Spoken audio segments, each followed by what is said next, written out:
ekam aksharam hrudi nirantaram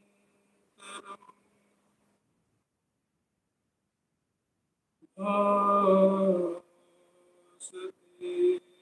swayam likyate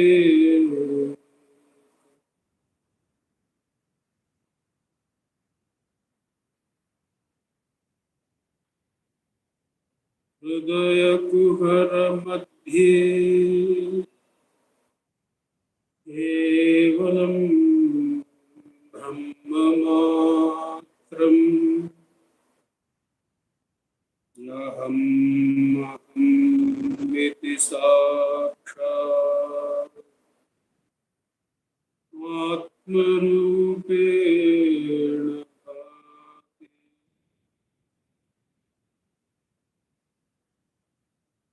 hridhi vishamanasa swam chinvata vajjata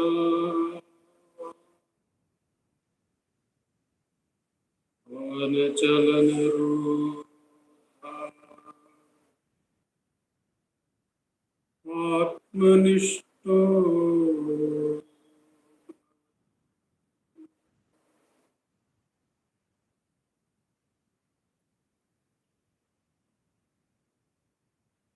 deham jadaatmakam aham buddhirna tasyastyato naham tattata bhavashukti samaye siddhatma sadbhat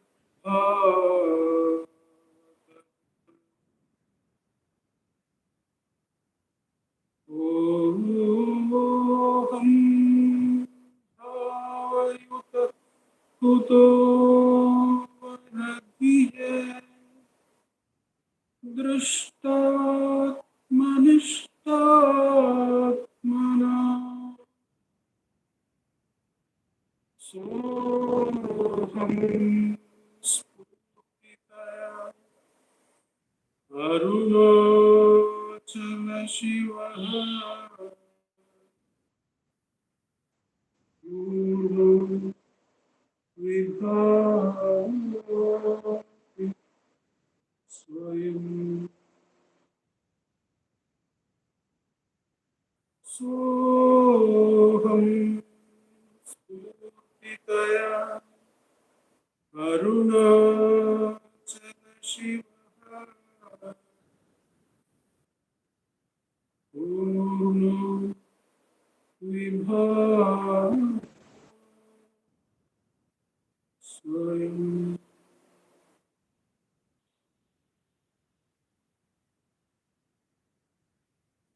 Namo Ramana. With Bhagavan's immense grace, we have been meditating on the verses of Atma Bodham, a work by Adi Shankara, which has been translated into Tamil by Bhagavan, and we have been trying to follow the Tamil translation mainly,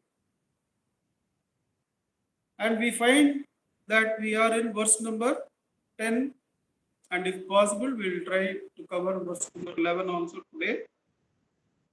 But since there has been a small gap in our getting together in satsang, I think a brief recap of what Adi Shankara has given as instructions in Atma Bodham. We can try and do a small recap of the first 9 verses. Bhagavan, of course, says to begin with that the same Atma that is present in, you can use whatever tense you want, because in all the past, present, future, the Atma is the same. The same Atma that is in Shankara is the one within me who is now translating the Sanskrit verses into Tamil. Who else can it be? Leaves with a question, as is usual with Bhagwan. And we found that Kanakamal says this could be interpreted as that it is Bhagwan only as the Atma who wrote the Sanskrit verses to begin with. And it is Bhagwan himself who is now translating them into Tamil. These astounding things where the commentators who are themselves great beings, how they easily transcend time and space is a wonder. And then the main work starts where Adi Shankara begins by laying out that Tavangalinal Pavam Tavirndavarai, Shanti Avirndavarai, Asay Arundarai, Bhavamukti Adaramarndarukku Adayatagum Anma bodhamamedu Pugal.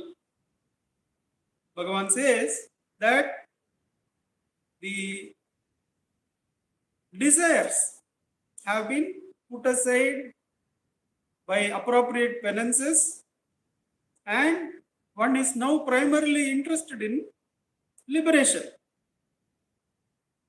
Now we can see in the spiritual path, we begin by asking for something from God. For instance, in the last week, one of my close relatives in this plane, so to say, my sister, she had lost about 3.5 lakhs in an internet some exchange. Some amounts were taken away in 4 tranches, and there was serious praying from all around. Lot of worry, because she is not a person who usually deals with finances at home, and this one transaction in all of her life had led to that, and lot of worries. And 2 days back, they reported that 3 of the tranches of 90,000 had come back. And yesterday they reported that the last tranche also, due to whatever proximate causes, namely action by the crime branch and the bank branch, they got it back. Usually what we do the prayers or tapas for that period. And even during that period, because our faith is so wanting, if I can put it in that words, without hurting anybody, there is a lot of injury, there is a lot of pain, there is a lot of worry. But then what happens once the money comes back? What happens once what we are aiming for comes back? Or suppose we are running short of funds, suppose the funds comes, what happens to that faith?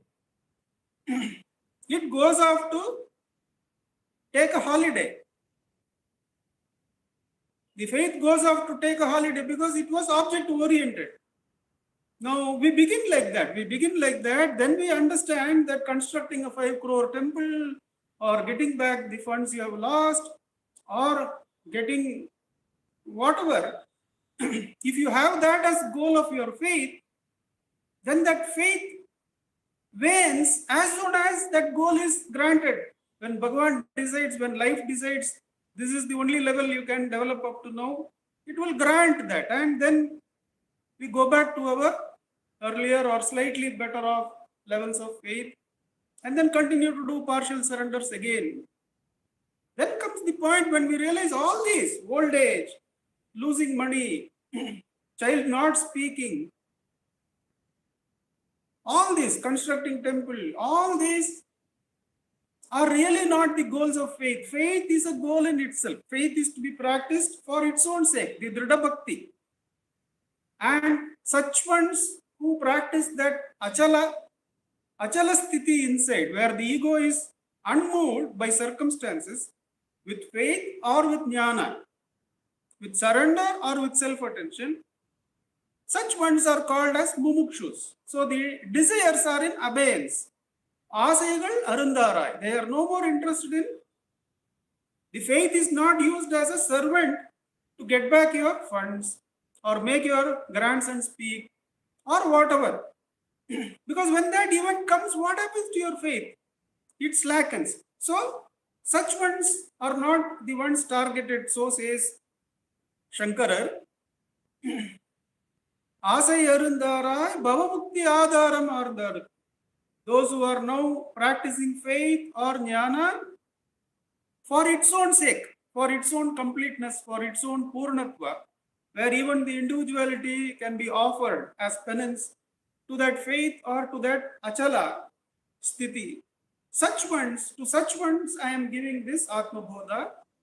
And Bhagavan in his compassion says that if you are practicing self-inquiry, then you don't need to worry about what kind of faith you have, whether you have mumukshutva or not. If by Bhagavan's grace, somehow we have begun somewhere the practice of Atma Vichara, that takes care of maturing us into whatever levels required. That was verse 1. Then in verse 2, the Guru goes ahead, the Jagat Guru goes ahead and says, Arivundre Nermukti Sadhanamahu Pirasadhanangalin Peram Arivindri Ahada Muktiural Agni Indri Baham Agadavaran Rari. So, the essential nature of jnana, the awareness in getting liberation from objective desires and the root desire of attaching oneself to a form, then that awareness is the key. And we found that even the great devotees like Mudaliyar Party, Ramanath Brahmachari, they too are shining in their jnana, in their purna jnana, as they mature in the bhakti. And we read from great devotees that surrender and Atma Vicharam both take the jiva to the Atman, nearer and nearer, each going hand in hand. However, the final state has to be called as necessarily one of jnana. Therefore, all the other sadhanas are not decried. They may have their definite place. But then, as Bhagavan shows in this Kandashram picnic, where they have left the matchbox in the cave itself, Bhagavan says, see how all the other upakarnas are there. The stove is there, the sticks are there, the firewood is there, the vessels are there, all the upakarnas are there, but then we can't start the cooking because the Agni is not there. So that was the Nirmukti Sadhanam. And the third one onwards, the path. What is the path he is going to delineate? How the jnana comes and brings the light. What is the nature of that light? He describes in the next few verses. Ariyamaikku pagai indradanal kanmam ariyamai tannai ahatradu. Arive alikkum ariyamai oli andakara kumbu olikumar endre unar. So the karma which arises with the root ignorance of not knowing who we are, of the ego being attached to the karma form of the body. As Krishna says, the body is the kshetram, in which the good and the bad karmas, the phala is reaped. You do the karma with that body, you experience the phala with that body. So he calls it as kshetram. And who are we? We are the kshetrajna. And who is the Atman? Atman is the kshetrajna of all the fields, of all the sukshma shariras also. There is only one kshetrajna. That is me, says Sri Krishna. And that is the Atma about which this whole work is being delineated. And as the karma is not opposed to ajnana, because it is very based on ajnana. It is based on not knowing who you are. Therefore, it cannot, the karma, how much ever we do or how much ever we identify with, it cannot relieve us from ajnana. Whereas the jnana, it can remove the avidya, like the light entering a cave which has been dark for thousands of years. How it removes? As soon as it enters, it removes like that.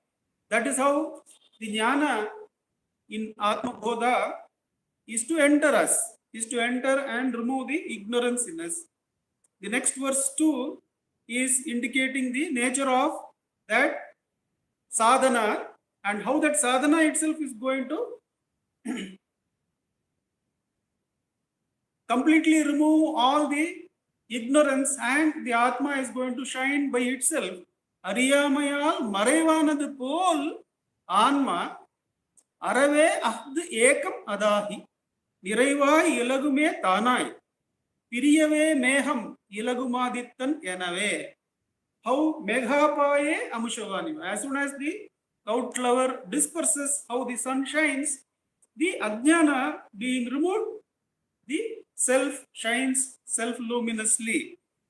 And the third verse along those lines about the Jnana Marga, Ariyamayam Kalakam Arumuyir Tuidam Arivum Pairchianalam Arivum Ahatri Ariyamay Adive Nirma Sagatrum Tetram Podipol Oppai. Now, in the removal of water that has been mixed up with lot of sediments, lot of dirt particles, we use something like alum, and in the local uses we have some podi, tetram podi. This, as soon as it is added, what it does is it binds itself to those particles of the dirt and settles down with the dirt, so that the pure water can be filtered away, and even the tetram podi comes out with the dirt.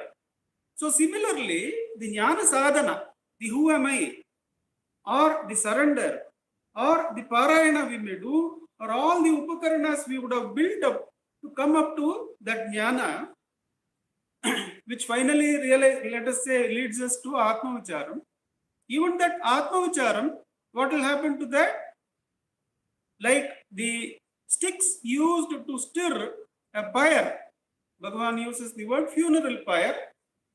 The stick also gets burnt in that fire. Similarly, the jnana sadhana, which is used to purify us. Because what is the assurance Bhagavan has given? Where the Adi Shankara is asking us to have the mumukshutva, Bhagavan is giving us, as Akka pointed out in her explanation, in Ramana Gita he says, Atma Vichara is enough to bring you maturity to go ahead and realize the self. Whatever maturity is required also, it doesn't require any additional support, any additional sadhanas. Atma Vichara is enough. See, the point is, if the Atma Vichara, in its very nature, it will put aside other thoughts. So the other sadhanas, deliberately cleaning yourself up or cleaning certain things in the thought area, they will be through thoughts, isn't it? So by its very nature, it will remove those thoughts also. Therefore, Atma Vichara doesn't need any other support to purify. It will directly clear you from the vasanas that are obstructing. So, what happens to the sadhana? The sadhana also, like the alum, it gets filtered out along with the dirt, and the pure jnana alone remains. Then comes the verses on the world. Now, those 5 verses, the qualification, then how jnana is essential, then how jnana, what is its nature, whether it will relieve like that, the meghapaye amshavaniva, and no, it doesn't happen to me like that. I have been doing self-inquiry for so many years. Then what happens? Then the sadhana which has purified you before the dawn of jnana, that sadhana also get filtered out. This is the whole process covered in 5 verses. Then, as is usual with the Acharya Swamigal, as he does in Dakshinamurti Stotram, he has a scheme. He starts with the world vision. There also Vishwam Darpana Drishyamana Nagari Bijantara, like the seed within, like the tree, Vriksha within the seed, like the 3 shlokas, the first 3 shlokas in Dakshinamurti Stotram also, we find is related to world. So similarly here, he starts off for those who have that world vision, that who are concerned with the world at large, the whole of humanity, the whole of creation. For such people also, the whole of creation is nothing but the Atma Swarupa, is what is going to be brought out with various metaphors. But let us see them. Viruppu veruppadi vikara samsarathu irupum kanavukku இணையது உருப்படும் போது மெய்போல பொலியுமே போதமிதி போததுவும் பொய்யாகிப் போம். So the viruppu veruppadi, like and dislikes, are the instruments with which the whole world is created like a dream.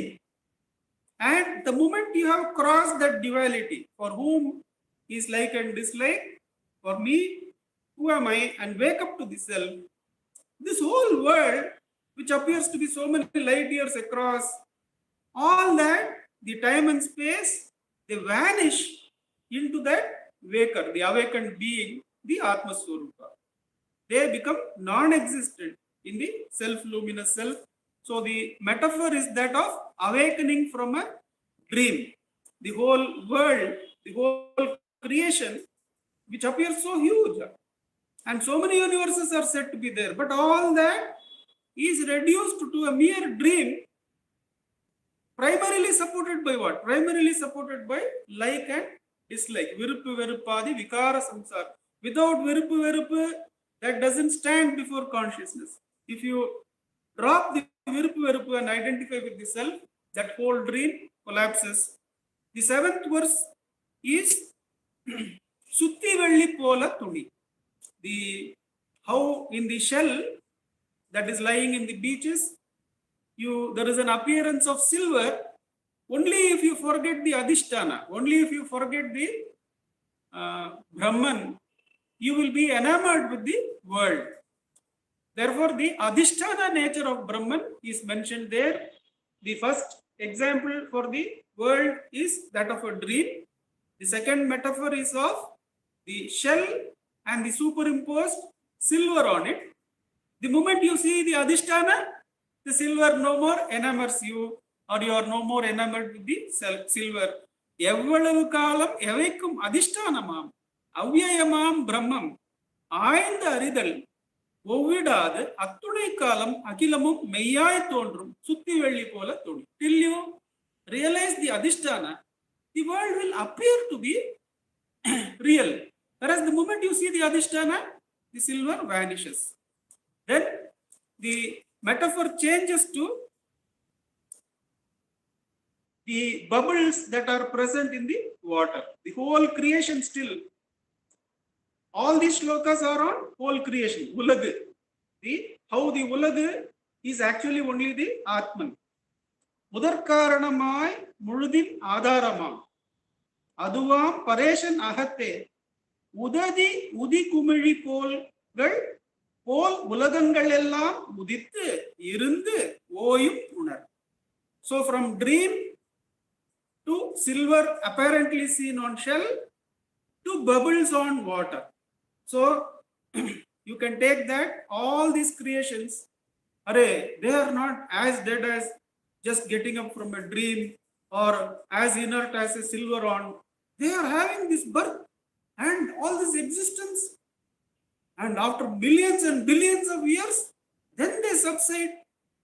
How can you just say that this is just the Atma Swarupa? For that, the water and bubble example is taken. All these appearance, existence, and subsidence are like the bubbles on the top of water. Are they not water? Even when they are appearing, only you have to see one layer below to understand that they are also manifestations of the water. So, Mudar Karanamai, Murudin Adaramam, Aduvam, Pareshan Ahate, Udadi Udikumigal Pol, Ulagangalella, Udithu Irundu, Oyum Unar. And the last one which we had covered was the metaphor is that of gold and ornaments. So from dream metaphor, waking up, then we had seen the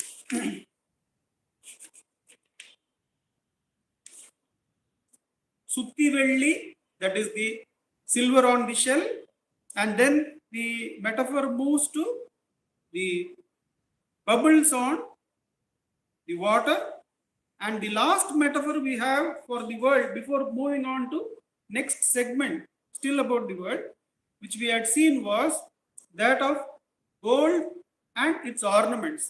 Sachidanandam Sagalatum Ullulan. Ichanam Vishnu.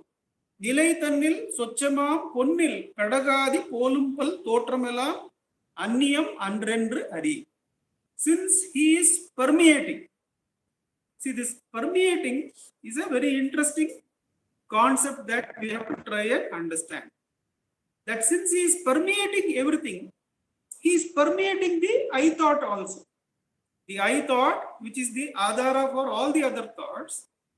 So far as the I thought is moving, we cannot feel the one who is permeating the I thought. So the root sadhana Bhagavan gives is, see to it that the I thought is stilled. When the I thought is stilled, then within the I thought, who is hidden and who is shining, he reveals himself. The self-luminous self reveals itself when the I thought stills itself. So far as the I thought is moving, it feels it has Chaitanya of its own.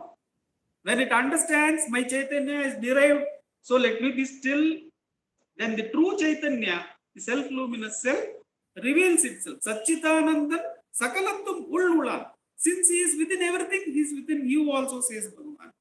Ichanam Vishnu. The one who doesn't appear at all. You cannot see him as an object. Ichanam Vishnu means, since he is permeating you, how can you see him as an object? You have forgotten yourself, isn't it? Therefore, he has to be seen as the subject of the subject. How all these that you see are all ornaments.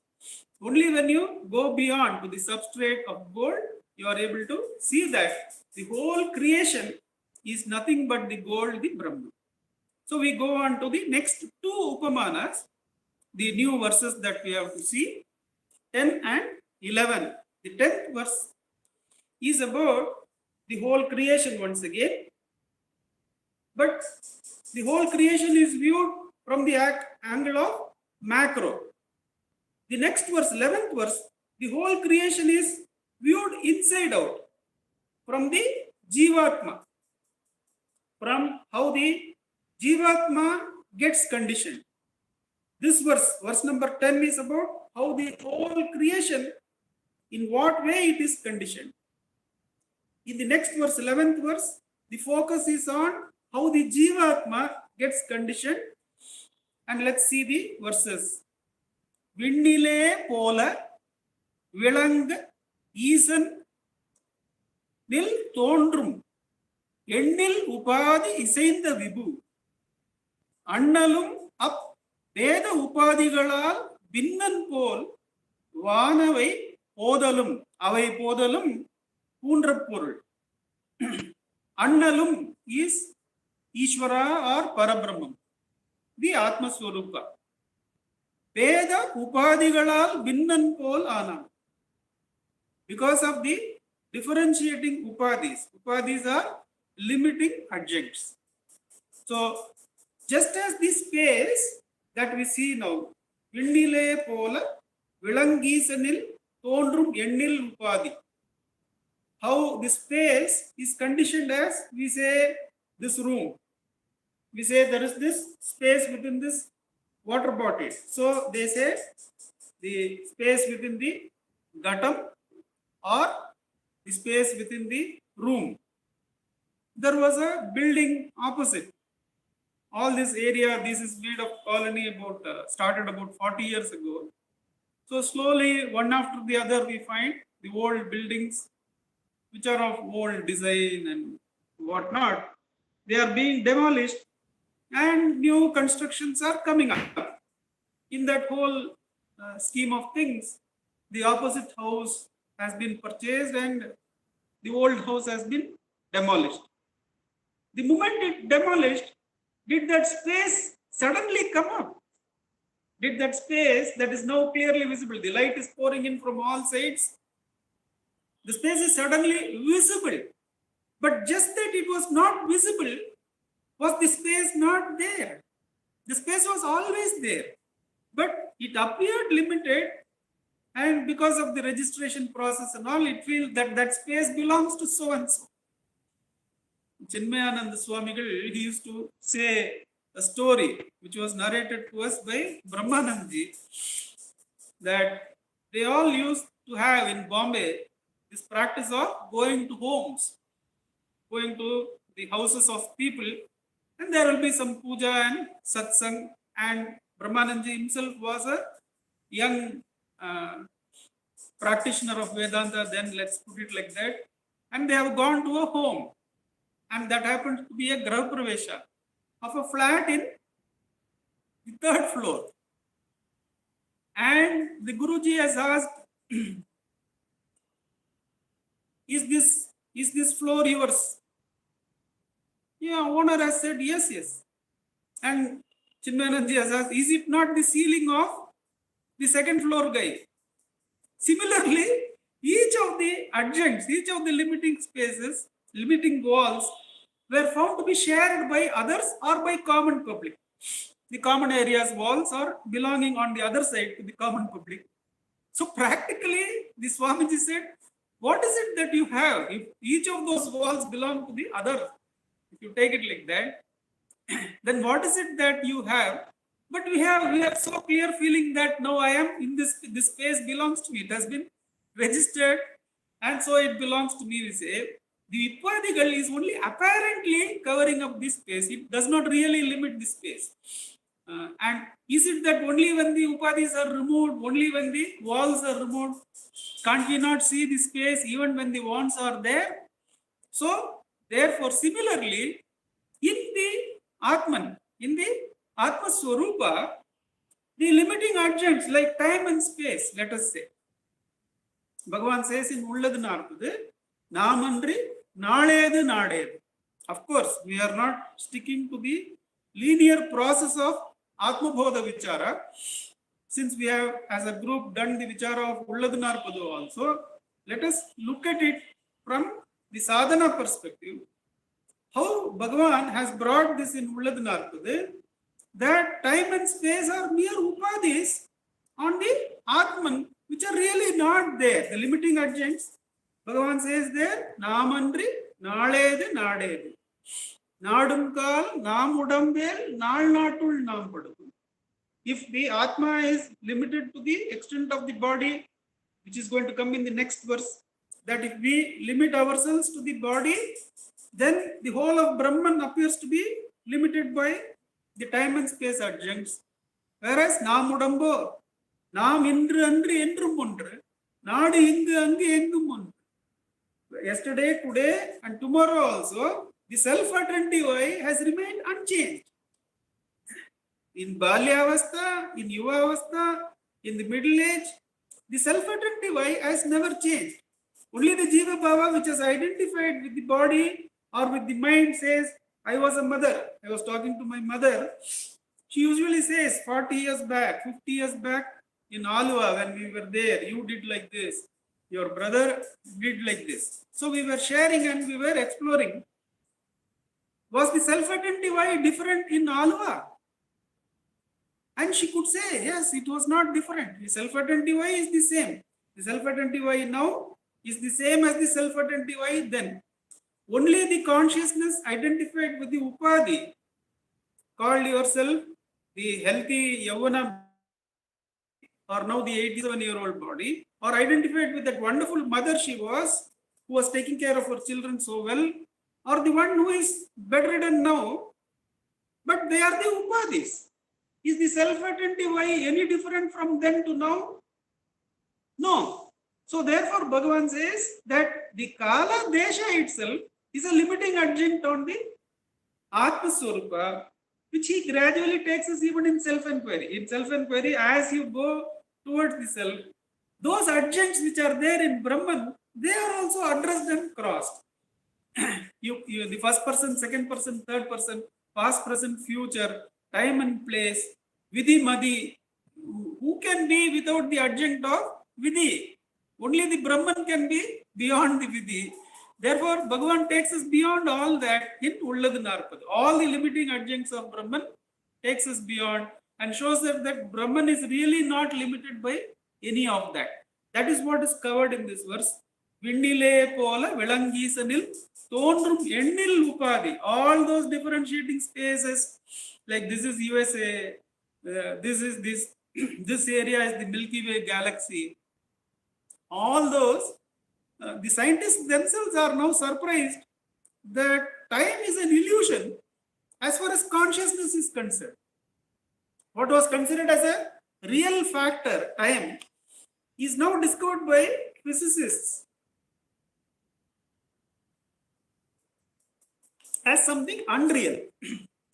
What is even more surprising is that last year's Nobel Prize was given to 3 physicists who have discovered that the locality and the world as a locality is unreal, because there is a connection between entangled particles in various places. This is what we say, that all these circumstances are the ones that determine your place. That is unreal, they have found. So that the limiting adjuncts are unreal, to that extent they have come. But they hesitate to inquire directly into consciousness. All those upadhis, all those separating factors vanish in the reality. As those upadhis are removed, just like the building was removed, when we remove the kala, desha, automatically we understand that this whole thing spread over so many light years is nothing but the Atma Swarupa. So that was verse number 10 which we had to cover. Verse number 11 we will just briefly touch before we go into Atma Ucharam, and if necessary we will come back to that verse. As I said, the 10th verse is about upadhis on the whole vibhu, the whole aspect of huge creation. The next one, Palavam upadhihal patriye namam kulam ஆசிரமம் முதற் கொள்கை ஜலத்தில் சுவை நிறம் ஆதி போல் சுத்த ஆன்மாவில் அவை கற்பிதமாம் Hari. So the Guru is bringing the enquiry nearer to us. Those who have such vast enquiries of the whole world, treat it as a dream or treat it as the mere silver on the shell, or treat it as the bubbles on water, or treat it as the ornaments in gold. But if you don't have such wide scope, or even the scope of seeing that all this time and space and distances are for the unreal upadhis in the Brahman, the Acharya brings it closer to us, certain things which all of us can inquire, which Bhagavan also makes it easy for us by attending to this only in Ulladunarpad, that the upadhis which are nearer to us. Palavam upadhihal patriye namam kulam ashramam budar kolgai jalatil suvai niram adi pol suddha anmavil avai karpitamam hari. How in water, jalatil suvai niram adi, is water in its purity, does it have taste? But you put some sambar pudi, you put some rasa pudi, what happens to that jalam? The rasam is nothing but jalam. I used to ask Murali's mother how to make this Karela Goju. She makes very nice Karela Goju. Karela is bitter gourd. And she used to tell me the secret is, she used to make it very nicely and we used to partake in that. She used to say that the secret is first soak it in hot water with some manjapudi, that is turmeric. Then all the bitterness, it goes out with the water, and then you can make. That is how in Karnataka we make it. A little bit of jaggery is also added. So the bitterness is completely out. But that water, my mother likes to drink that water, that kind of hot water in which the Karela is soaked. She somehow feels the bitter taste is helpful in diabetes. Right from beginning, that has been one of her takes. Now, did the water have that bitterness in it? But having soaked the Karela, the water is now bitter. And we know what happens when tamarind is soaked. The water gets on to that tangy taste, which we use in sambar and rasam and whatnot. Now, but water it does not have. These are superimposed. These tastes of tanginess, the bitterness, or if you see the color reflected in water that is present, which is used in the fountains in KRS, in modern fountains, you find it is all filled with various colors. Does the water have colors? They are just imposed on it through the various strobes of light that shine through the water. So, like that, in us, he has brought the sadhana near. In the consciousness that we are, all this namam, kulam, ashramam, mudal, kolgai.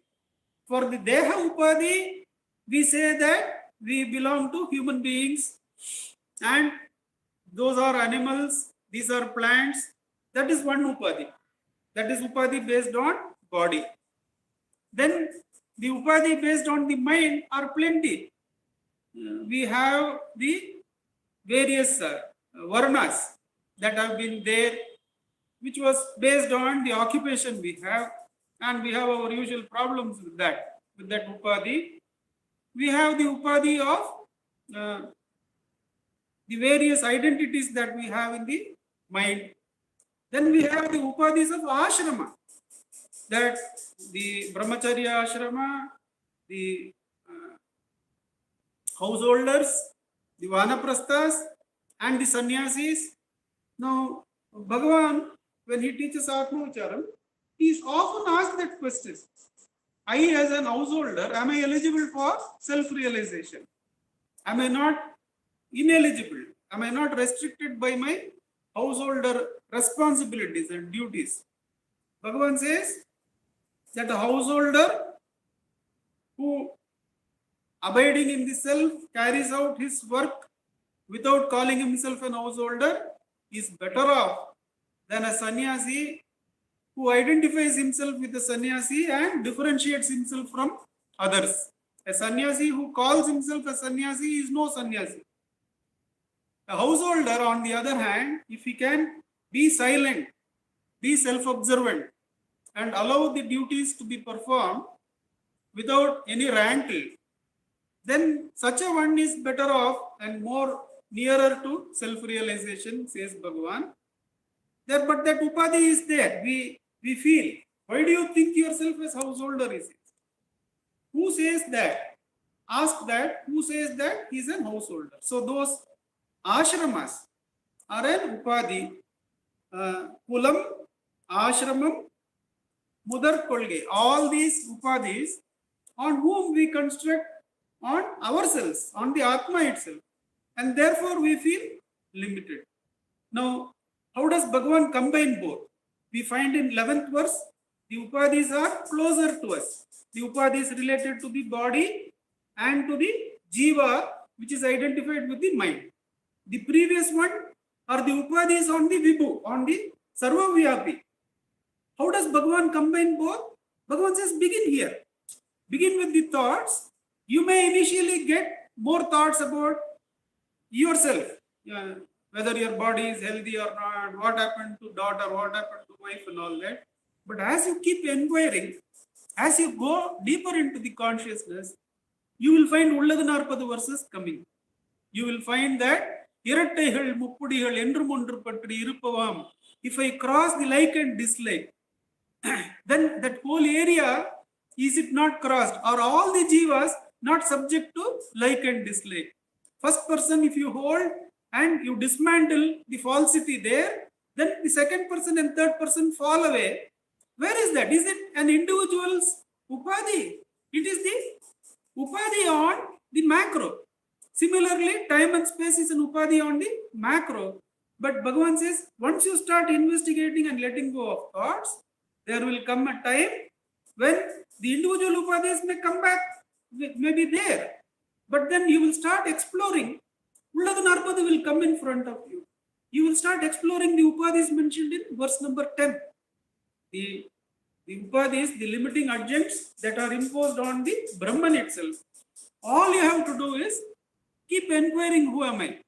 Don't differentiate between whether it is the upadhi on the individual or the upadhi on the macro.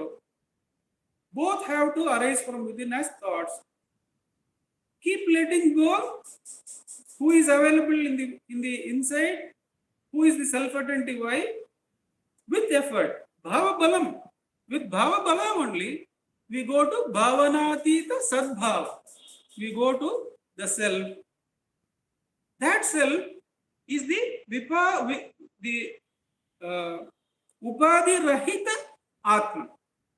Whether it is upadhis on the whole of space or the upadhis on the individual, both these shells are crossed in Atma Vicharam. And we need not differentiate in Atma Vicharam between, am I getting a thought about my personal life? Am I getting a thought about the upadhis of the Vibhu, of the upadhis of the Brahman? We need not differentiate. Keep digging the subconscious, and from that the vasanas relating to the individual or the universal will come. You have to do the same thing. Let go of the thought.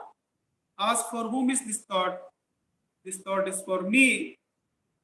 Who am I? Takes one to the self-luminous self. Simple procedure of letting go of thought, inquiring for whom is this thought, who am I? It dismantles both the upadhis related to the individual and the upadhis related to Ishvara. Isha jivayo vesha dibida satsvabhavato vastu kevalam veshahanataha swatma darshanam Isha darshanam swatma rupata atma samstitihi swatma darshanam atma nirdvayar atmanishtata. தன்னை உபாதி விட்டு ஓர்வது தான் ஈசன் தன்னை உணர்வதாம் உந்தி பெற உபாதி உணர்வே உந்தி பெற. Says Bhagavan in Upadesha Saram. Keep letting go of upadhis. How do they appear? How can you let go? As you put the heat on who am I. Within the I thought only is, if Parameshwara himself is present within the I thought, within that only all these vasanas are present. And as you put the attention on I thought, all that vasanas will get burnt and they will come out.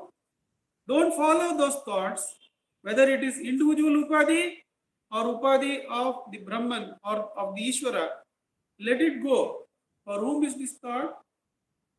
Tannai upadhi vittu orvadu thaan ஈசன் தன்னை உணர்வதாம் உந்தி பெற உபாதி உணர்வே வேர் உந்தி பெற. So both these verses 10 and 11 give us a picture of the upadhis on the Ishvara and the upadhis on the Jiva. But in Satsvabhava, all these upadhis are transcended. And that's what we are going to practice till 8 o'clock for 8 minutes. Ujjalji will help us, then we can listen to Akka. The next 3 verses are on the Stula, Sukshma and Karana Shariras. So the Acharya has moved from a broad perspective to something we can hold and understand, and is now getting deeper into the individual. The Stula Sharira, Sukshma Sharira and Karana Sharira are the next 3 verses. Let us sit in Atma Vicharam till 8 o'clock. Ujjalji, you will help us out.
नमो भगवते श्रीरमणाय।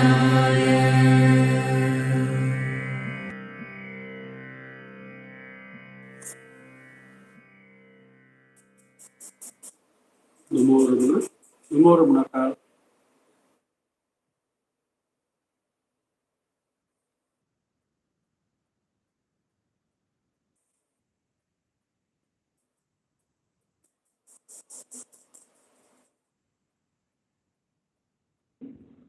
But we are able to connect to it. Namo Ramana.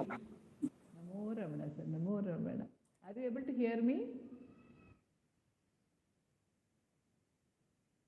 Are you all able to hear me? Namo Ramana. Yes, yes. Prostrations to Ramana, shining as the self in all beings.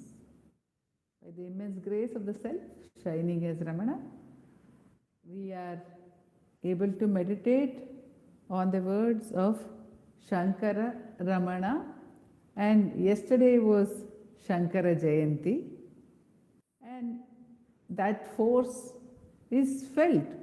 The Atmic force of Shankara is what is celebrated till today by all the devotees, and as Nandakumar pointed out today also, Muruganar Swami also says that Ramana, when he was manifest as the Dashavatara, when he was manifest as Matsya or Kurma or Varaha, Narasimha, Vamana, all that Rama, Krishna, Balarama, all that, Ramana was manifest as all that. When he was manifest as that, he did these actions, he performed these actions, he did this. So Kanakamma says, Ramana as Shankara wrote the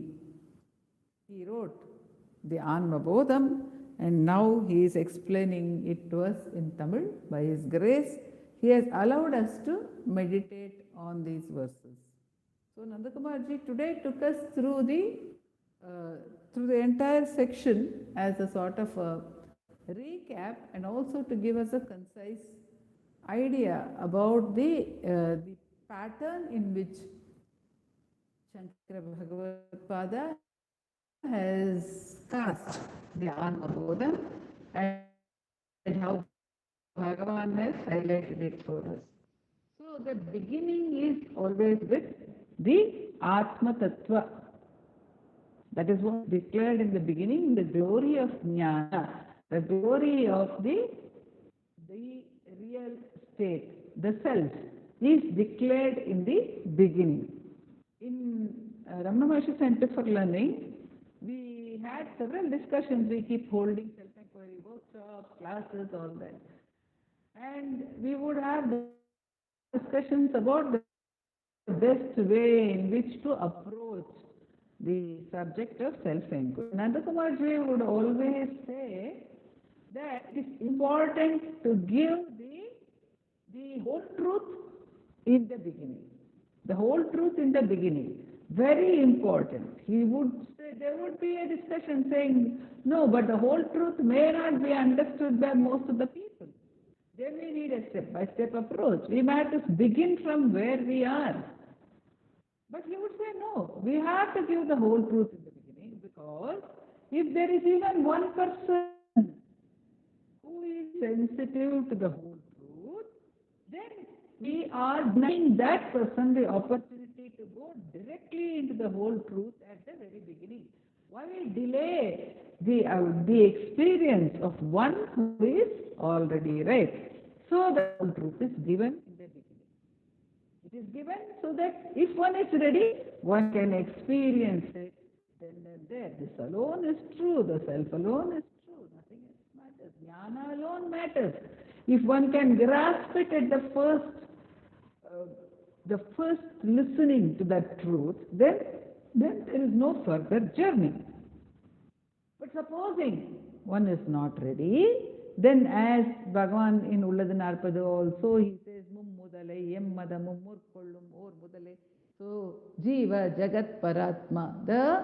All the religions begin with the three principles, the Jiva, Jagat and Paratma. So the Paratma, or the jnana, tattva is first spoken about, and if for some reason we are unable to grasp it, then that reason is explored and the triad is brought before us in order to deny its reality. See, the world is not explored to show us that it is real. The concept of the world is explored to show its unreality. The concept of the individual is explored to establish the illusory nature of the individual. So, then the concept of the world is brought in, and it is said that it is like a dream only. And there also, why is it that we are seeing it then, if it is like a dream, or if it is like clouds in the sky, they do not touch the sky. Or next, it is like a mirage, or the perception of silver in the mother of pearl. The silver doesn't exist. It's a visual illusion. But a visual illusion has its place in the eyes, it is there. It is not, it is there superimposed on the mother of pearl. Or and then the example of bubbles in water is also given. So something appears, seems to be sustained, and disappears. All these examples are given for us to understand that, only for us to understand that this is not a reality. Then how is the ignorance to be removed? Can be removed like the alum, or again the other examples are given. Further examples are given. And finally we had the example of the ornaments and gold, which Bhagavan has also given in his Ekanma Panchakam, wherein we saw that the gold never changes, though the ornaments may appear or disappear, the gold never changes. Then, as Nandakumar said, the macro and the micro are brought before us. But for what purpose is everything brought before us? For what purpose is time and space illusory nature? That is the substratum of each and every verse. Perspective we come. In Ulladhan Arpada, of course, Bhagavan has covered his perspective. As again, the allusion to the verses about time and space happened today, the perspective of time. Whether we come from the perspective of space, which was considered, which was explored in depth today by Nandakumar, very beautifully also, giving the example of the buildings being there and they're being removed. And then we see the space. So that is the problem. The problem is that the identity, so long as it is there, the attention is on the identity, the substratum or the all-pervading truth is not experienced. Actually, thought is not an impediment to Atmanubhava, because how can anything be an impediment to Atmanubhava in one sense? The self is always there, it never disappears. Space does not disappear anywhere when a building comes up or when boundaries come up. Space does not disappear. Space is there. But what happens when one relies on the boundary?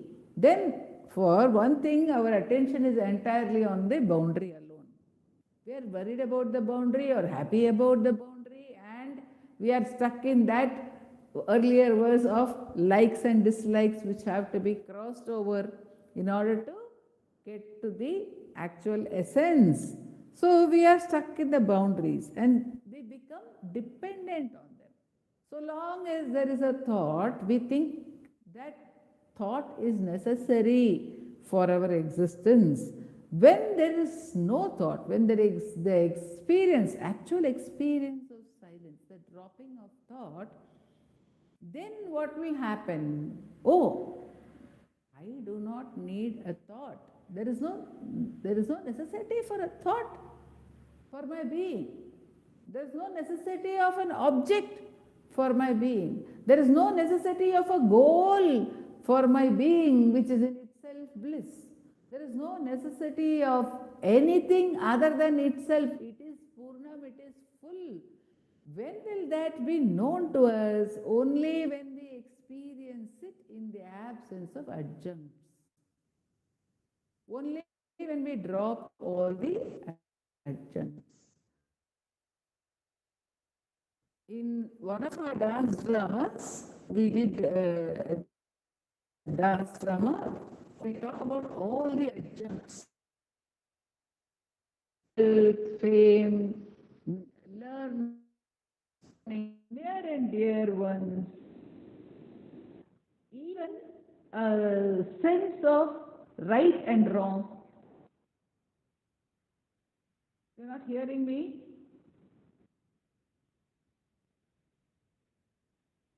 Okay. No, I don't have any other network at home. Looks like the mic is not closer, ma. I'm speaking only with my hands free. It must be only a network issue, I think. I think we'll, because I don't have any other network here.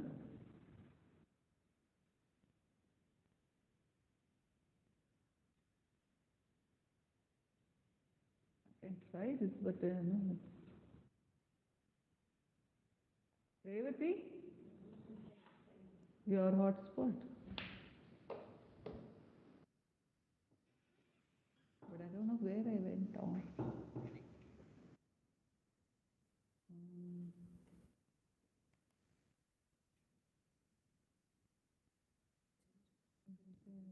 Airtel